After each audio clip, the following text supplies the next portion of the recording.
Have you ever heard of a civilization that didn't just disappear from the world, but was erased from every history book ever written? A civilization so advanced that even speaking about them today makes scientists uncomfortable. Their name was Tarani.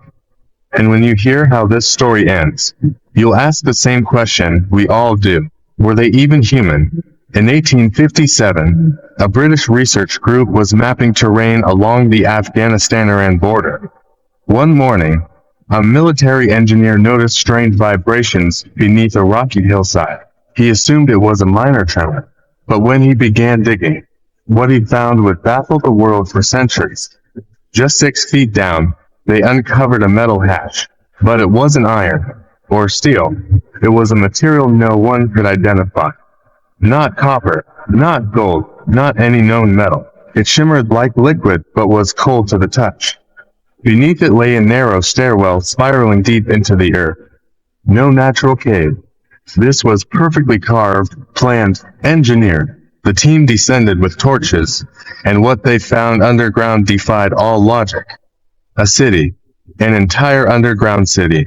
Walls made of stone never found in the region. Symbols carved into every surface. Eyes, circles, flames, and patterns that matched no known language. In the heart of this strange place was a chamber, and in the center of that chamber sat a stone heart. Yes, a heart perfectly shaped, warm to the touch, and faintly pulsing, as if it were alive. Alfred Grant, one of the British scientists, touched the stone heart with bare hands. Moments later, he screamed and pulled away. Strange glowing symbols appeared on his palms. They vanished in seconds, but Alfred never recovered. That night, in his journal, he wrote, "It showed me something, but the memories weren't mine. They belonged to something else, another life, another world." The next morning, the heart was gone. Alfred's skin had turned pale. His eyes were fixed on nothing. He whispered only one sentence, "They're awake."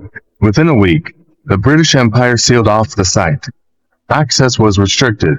The area was declared classified. But one local worker, a man named Kareem, managed to steal a small object, a coin-shaped disc made of the same strange metal, with an eye engraved in the center. He took it home, thinking it was just treasure. But within days, his entire village vanished. People walked away in their sleep, never to return. Witnesses said they marched in one direction, eyes blank, as if called by something. In 1903, a German researcher named Dr. Emil Kruger was reviewing classified British records when he stumbled upon the Tarani files. Fascinated, he traveled to the same location. He wrote in his personal journal, "I only touched the soil, and in my sleep, a voice whispered to me, a language I had never heard, but somehow understood." He discovered a second tunnel. But this time, it didn't lead to a city. It led to a room. Inside were 9 stone chairs, we've hidden beneath, waiting for the day mankind destroys itself and calls us back. Dr. Emil remained near the site for decades. In his final diary entry, he wrote, "I no longer think they were human. Their knowledge was too precise. They built what we can't even imagine. I believe they're still here, and they're preparing. Even today, if you scan the Dasht Margot Desert on Google Maps, you'll find a perfect circle in the sand. It never changes. Nothing grows there. Nothing lives there. Locals say they hear a hum at night below, constant vibration like something beneath the ground, breathing." In 2012, a pilot flew a thermal drone over the area. The data came back showing a heat signature beneath the ground, pulsing, rhythmic, exactly like a beating heart, the same heart Alfred Grant touched 150 years ago. So, who were the Tarani? Were they an ancient race? Aliens? Time travelers? Or the forgotten architects of our world? No one knows. Every time someone tries to study them, their research is buried, discredited, or mysteriously disappears. Their language remains undeciphered. Their city remains hidden. But one thing remains clear. They never left. They're still down there.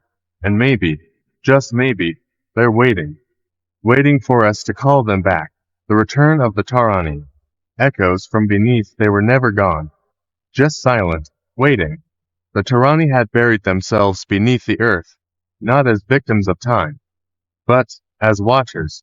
And in 2023, they stirred again. It started with an oil drilling operation in western Pakistan, not far from the Dashti Margo Desert. A private company, no government ties, began boring deep into a flat, empty stretch of sand. They hit something metallic at 900 feet. At first, they assumed it was buried machinery, but when the drill head touched the surface, the entire system shut down, as if something had drained the power remotely. Within 24 hours, 3 workers vanished from the camp. No tracks, no struggle, just gone.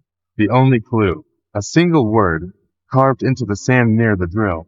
Awaken. Satellite images taken that night showed something extraordinary.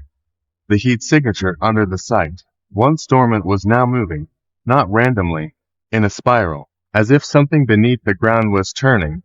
And then came the dreams. Local villagers began reporting strange, vivid nightmares, the same image, repeating again and again.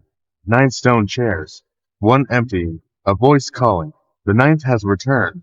Dr. Layla Asim, a linguist from Islamabad University, was called in after a piece of the metal shell was recovered from the drill site. When she examined it under a microscope, she gasped, not because of the material, but because of what was etched into it. Thousands of microscopic symbols, not printed, but grown, as if the metal itself had written the language. After the sleepless nights, Layla decoded just one line. They did not build pyramids. They built memory.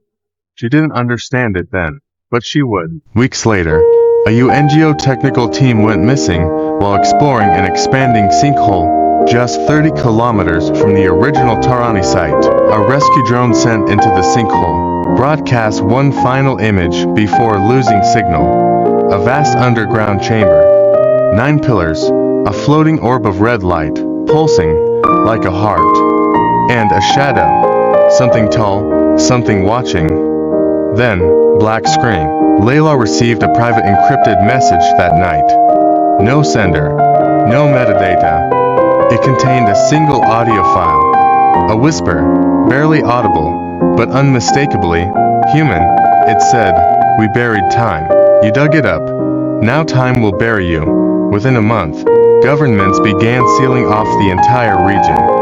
No explanation, no official statements, but rumors spread, of tremors with no epicenter, of people waking up in the middle of the night speaking in unknown languages, of stars disappearing from the sky above Tarani land. A shadow had returned, not from the sky, but from beneath our feet. And here's the part that should terrify you. This wasn't a warning, it was a signal. The Tarani didn't vanish, they paused. And now they're in motion again. Why? What are they preparing for? Or worse, who are they waiting for? What if the ninth isn't one of them, but one of us, a descendant, a sleeper, a key? What if someone alive today has Tarani blood, and doesn't even know it? In the final surviving page of Dr. Emil Kruger's private notes, he wrote, "When they rise again, it won't be as rulers, but as reminders, not of the past, but of what we were meant to become." They weren't gods. They weren't aliens. They weren't myths. They were us, before we forgot, and now, they remember everything. The earth is trembling again. The cities beneath are breathing, and the ninth seat is no longer empty. The Tarani have returned.